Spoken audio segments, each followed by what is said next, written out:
Hello, my friends. Let's talk NieR.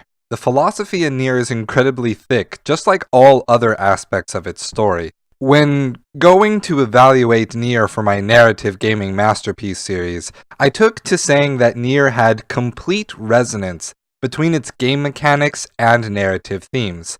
But I asserted this without really defending why it was the case. Well, that's exactly what I want to do now. But like I said, this is a really thick game, so I'm going to split this video into a series of 3 or 4 parts to really make that deep dive.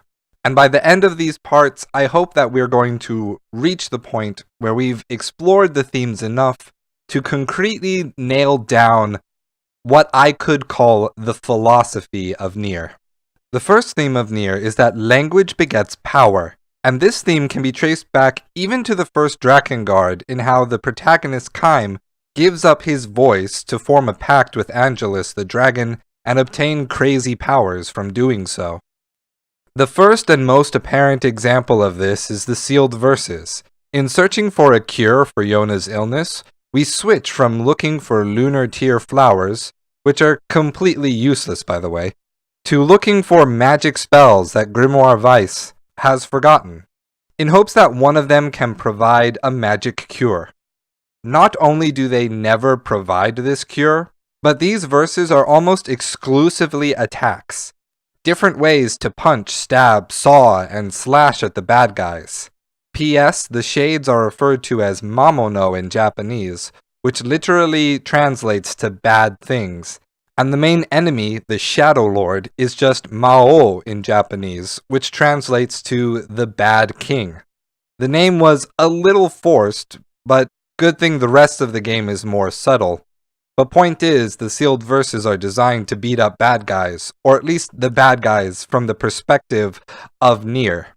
The way we obtain those verses are by destroying bosses, which are larger, more powerful shades, who make up most of the enemies in the game. Except for the robots, which seem to control the same abilities as shades, but are fundamentally different beings from them. But I guess we have to wait until NieR Automata to know what's up with these guys. 'Cause the original game really doesn't have much about them. I'm gonna make a prediction right now that the clunky industrial robots in Automata are, like the ones we see in NieR, going to be revealed as being fully and completely sapient intelligences. It's pretty obvious. So you could say that by defeating these bosses, we are taking their power from them when we claim the sealed verses. The sealed verses are also not the only time we claim words to become more powerful.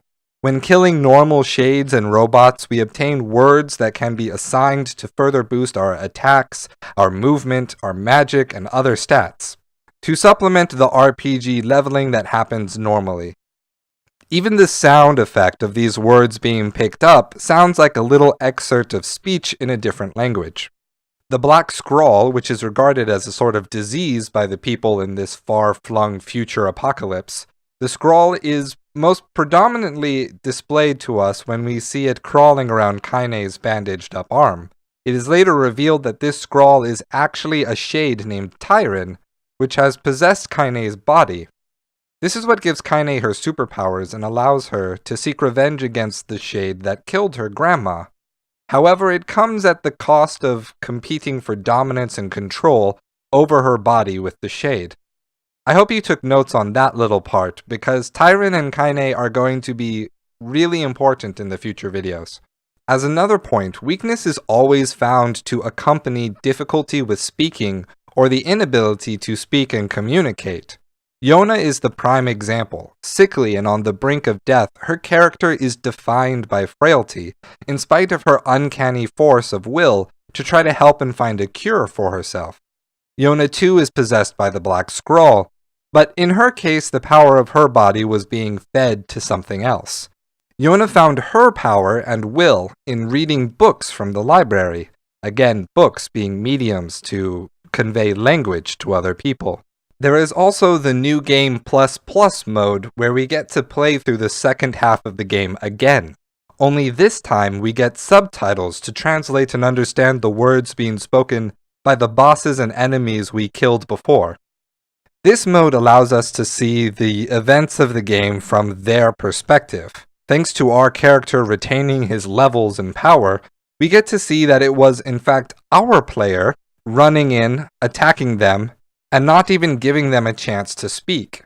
This shows us that not possessing the language needed to communicate and be understood by NieR made them frail and weak, and as a result, they died by our hands. The City of Facade also presents an example of this.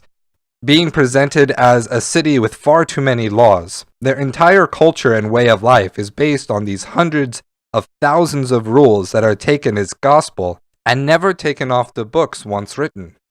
And while it may seem like an excess of rules, modern societies tend to have way more laws than this city does. Fira tries to explain that the laws do not bind the people of Facade, however, but instead set them free. And in a way, this makes some sense. With a law that stops people from murdering you, you are thus made free to live as you see fit. A law that stops you from telling someone where they have to live and what job they have to do allows that person to choose those things for themselves. Language can be used to bind you from taking freedom away from others, and in being bound in that way, you are in turn guaranteed your own freedom from being taken by others.